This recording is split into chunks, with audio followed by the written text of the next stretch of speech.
hooggantoonni kaafaa'uudhaa gabba'u hedduudhaan gammada. Hooggantoonni adda bilisummaa Oromoodhaa kan umrii isaanii qabsoo Oromoodhaa godhaa ture. Kanuma haqa Oromoodhaa kana dubbachuudhaaf hidhame jira kanaa wajjin. Isaan jalaa hambisanii kaan gabbaasuun diraamaa biraa kan Oromoo irratti OPDO'n ammas dalaguudhaaf deemtuutu ifatti natti mul'ata. Waan kanaafiin as bahee dubbachuun dirqama taate.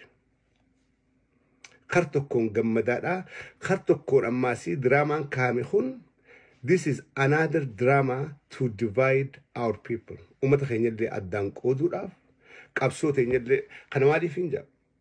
Qabsoo Oromoodhaa keessatti jaarmee lamaatu nuuf jaarmee lama qulqulluudhaatu nuuf jaarmee kaafaa'oodhaa fi ABO'dhaa warri cichee lakkii dantaa Oromoodhaa hin gurgurru dantaa Oromoodhaa dabarsinee hin kenninu beellama Oromoo seenne waa'ada Oromoodhaaf seenne diinuu rijee hogganoota kaafaa'oo Jowaar Mohammadii fi Baqqalaa fa'a akkasuma hogganoota adda bilisummaa Oromoodhaa Abdii Raggaasaa fa'a Lammii Beenyaa fa'a Gammachuu Ayyaanaa fa'a ABO keessa warri garaa'eef gurgure galeeti diinaa wajjin dhaabbatee diinaaf harka dhawaadhaa jira. Warri silaa amata dheeraa hoggana keenya jennee jala deemaa turre warri akka Galaasaa Dirboo Araarsoo Biqilaa diinaa wajjin dhaabbatan. Warri dide immoo hidhaa Qaallittii Jowaar fa'aa wajjin turan.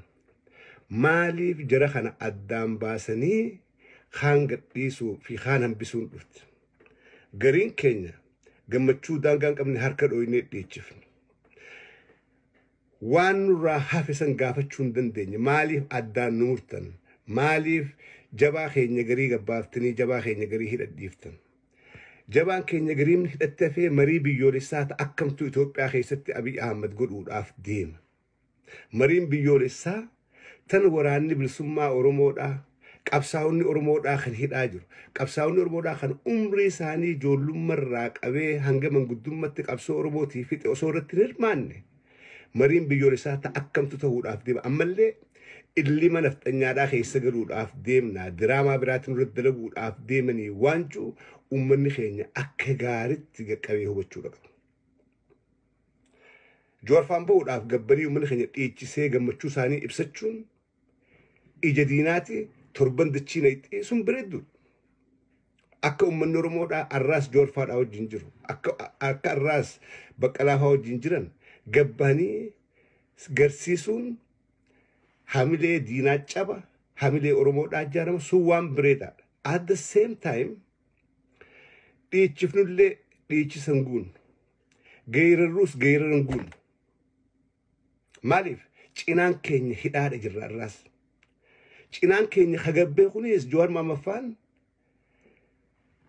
akka waan bilisoomanii gaafiin deebisetti warra laaluu jira warra hubannaan qabne. Akka waan dubbiin Oromoodhaa dhumtee Jawaarii fi Baqqalaan hidhaadhaa bahanii furmaataa dhufuu deema. Inumaa warra jarjaree Abiyyiin way Abiy keenya galatoomee abbichuu jechuu eegaluu malee wanni hafe hin jirtu. Akkasii miti. Diraamaadhaa dalagamuudhaaf deema for sure. Abiy silaa marii biyyoolessaa ta dhugaatiif if qopheessee gaafa Jowaar Mohamaffaan gabbanii marii biyyoolessaa goonaa bar dura warri ija isaanii walit dhufnee akka Oromottis caa tokko dhaabbannee marenne akka Itoophiyaatti illee marii biyyoolessaa sabaa sablammootaa wajjin gad dhaabbannee goona hajee dura Jowaar Mohamaffaan silaa OPDO'n gaafa san fudhatisaa dhugaadhaan godhuu deemte. Arra garuu kar tokkoon gammadaadhaa. Kar tokkoon wanniin isin himu barbaadu akka gaariitti Oromoo addaan qooduudhaaf qeeroo kumaantamaan qabsoo dabalamaadhaa jirtu gaariitti deemaadhaa jirtu. Waraana bilisummaa Oromoodhaa kan kutaa Oromiyaadhaa hunda keessatti akka soonsa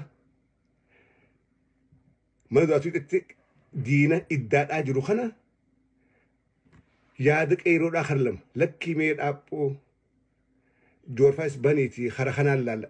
Wanni qabsoo karaa nagaa jedhan kana booda Abiy Ahmadii wajjin na amanaa caffeeraa mis amanaa hin dalaytu. Abiy Ahmadii wajjin nafxanyaa wajjin OPDO'dhaa wajjin qabsoo nagaa kalee carraa keenya abbichuu jenne anis faarse. Ilma abbaa gadaa jennee faarfanne. Oromoo keessaa namni yeroo duraatiif qabsoo Oromoodhaatiin masaraa milikseenneetiif haarfanne diggifneef harka dhooyinneef ililchineef hin taane gaafa silaa tahuu qabdu sanuu hin taane hulaan qabsoo nagayaa kana booda cufaadha. Cufaadha een cufe OPDOdhaa cufe Abiy Ahmedii cufe jechuudha. Ummanni keenya ifin sobina kalees gammachuun sun osoon turin gaddatti nu jijjiiramte. Arra Joorfaan hidhaaboo namni gammanne tokko hin jiru. Baqqalaan faan hidhaa xiqqoo keessaa bahee hidhaa bal'uu gabban jedhu kun. Hidhaa bal'uu gabban hidhaadhaan baane guutti. Joor is not free. Baqqalaa is not free oblee kee dhageeffadhaa. Garuu bakka maatii wal harkan bakka maatii silkiin dubbisuu hin danda'an bakka aalii wal harkanitti hidhaa bal'oo keessa gabbaan malee hidhaa Abiy Ahmed yookaan hidhaa nafxanyaa keessaa ammallee hin baane. Lubbuun isaanii ammaas sodaadha. Ammaas gaagamara jira. Akka waa wanni Oromoodhaa dhumatti kan laalle. Dhugaan jirtu asi. Nutillee warreen dhiichifnu alaa fi keessaa ijoolleen teenya ta dhiichiftu konsertii achii utaaltu asii utaaltan think about this. Maal yaaddan beektanii? Sa Joorfaan kalee himanni dilli gubbatti himamee Joor nama dhibba meeqa fixe nama kana godhe jansuun mee isir khijiba yakkaan hin jirre yakkan balleessin badii takka malee Oromumaa dubbachuudhaaf dhugaa Oromoo irraa ka'uu diduudhaaf mana hidhaadhaa geessanii barkasi. Dila nafxanyaan ala kanaa geeraltee Jooraa fannifamuu haararraa famuu jansan barbadiin goone Oromoo tahee dhalate Oromoodhaaf dubbate dhugaan Oromoodhaa tana ta'ee dubbate kanaaf hidhame. Yakka godheetii miti. Arra achi keessaa gabbaasanii marii ifii godhachuudhaa deeman ilaalcha addunyaadhaa jijjiiruudhaaf. Abiy arra ikoonomiin biyyaan jirtu daraa taate. Dippiloomaasii takka illee hin qabu. Gargaarsi addunyaarraan seenu liqiin addunyaadhaa dhaabbattee jirti. Biyya keessaa hiyyummaan fiixa geesse namni waan nyaatee bulu dhabe. Inni hidhamtoota siyaasaadhaa gabbaaseeti akka addunyaan laaltee lakki Joor Abiy karaa hojiirra deemu jira. Yoo xiqqaatte Joorii fi warra KFO'dhaa baasee jira. Kuni mallattoo gaariidha. Kanaafuu gargaarsa mee xiqqoo gadaa dhiifnuufi kana haa goonuufi. Gooliin OPDOdhaa kana na amana. Oromoodhaaf yaadaniitii miti. Jooriif yaadaniitii miti. Baqqalaa fi miti. KFO'dhaa fi miti. Takka gooli isaa kaduraa kana. Ilaalcha addunyaa jiranii warri lammiin teenya Itoophiyaa keessaa ba'a. Itoophiyaan nagan qabdu. Investoroonni keenya achi keessaa bahaa jiru kana lakki akka wayyaadhaati. Akka jedhanii achi deebi'anii fi gooli isaa takka kana. Tan lamadaati. Wanni akka gaariitti firraa eegamu tan lamadaa ilmaan Oromoodhaa kana qooduudhaaf deeman. Ilmaan Oromoodhaa kana qooduu deeman. Abiy akkuma beellama seenee amata humaan duuba deebisa jeetti ilmaan Oromoodhaa qooduudhaaf deeman. Amma warri OPDOdhaa olola hin jirre warra fuudhee Joor haa jira. Joor farramee bahee kana akka beekutti hin beeku. Akka Joor dantaa Oromoodhaa dabarsee hin farramne ni hin beeku. Joor waliigalleeti ollaa billeessuudhaaf kana godhuudhaaf hidhaadhaa gabbee lakkii. Ololli isaan oofan kun sammuu darree meeqaantam jijjiiruu danda'a.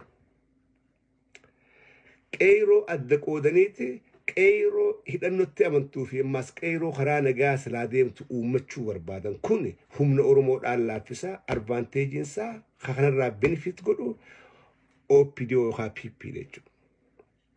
Jarri kanaaf deeman. Silaa dhugaaf taate hidhamtoota hunda gabbaasaniiti waajjiraaleen adda Oromoodhaa guutuu Oromiyaatti deebitee banamtee waajjiraaleen KFO'dhaa deebitee banamtee awoo duraan akkan seene isinii dhuungartee biyya kuffisuu malee biyya ijaaruu hin dandeenye. Koottaa waajjira keessa banadhaa miidiyaan Itoophiyaadhaa kabareejii kennee duraan dogoggorree jirra. Hayyoota Oromoodhaa kan hidhuu hin qabnu silaa duraan karaa isaan jan deemne karaa hoggantoonni Oromoodhaa kan irra hidhaaban kun jaan deemne arra hallayyaa tana khasaaraa diinagdeedhaa khasaaraa dippiloomaasii keessan gallu ummata Oromoodhaa isillee hubadhaa jedhetti silaa hidhaadhaa baasanii akka isaan karaa miidhuma Itoophiyaatiin ummata illee dhaan dubbatan godhan. Oduu guddoo hayyoonni Oromoodhaa kan yakka tokko malee amataa fi waa hidhame hidhaa guban miidiyaan Itoophiyaa kamtu gabaase maal jedhanii gabaasan. Dhiifama goonee fi mirata maal billeessanii dhiifama godhaniif Oromoodhaa dubbachuu yakka haqa Oromoodhaa dubbachuu yakka kana dhiifama godhaniif qeeroo fi qarreen biyya keessaa we have to question ourselves if gaafachuu qabna maaliif harka dhawaadhaa jirra maaltu nu guutan maaltu nurraa hanqate gaafii Oromoodhaa deebi'e hayyoota Oromoodhaatu guututti hidhaadhaa ba'e qabsoo Oromoodhaa tan kalee oppidoon jallifteetu har'a deebi'e kana if gaafannee deebisaa argachuu qabna jarri hidhaa rakkoo mana xiqqaa tokko keessaa mana bal'aa keessa gabbahuun gammachuudha jooran gammaan tanaa as ba'een dubban baqqalaan gammaan tanaa as ba'ee miidirratti dubban Hamzaa waraan dubban warri hidhaabee kun as banii waan ta'e hin dubban gammachuu keenya hidhaa bahuu isaanii ibsachuudhaan ala sanbira tarkaanfannee jarri kun hidhaa akkam keessaa bahee amma hoo hidhaa san keessaa bahanii jiranii hidhaa akkam keessa jiranii waan jiru if gaafachuudha qabna jechuudha. Tan if gaafachuudha qabna. Amala irraa qabna Oromoon waan xiqqoo takkaa dhufa nu gammachiiftee dachii irraa utaallee samiitu mirqaana.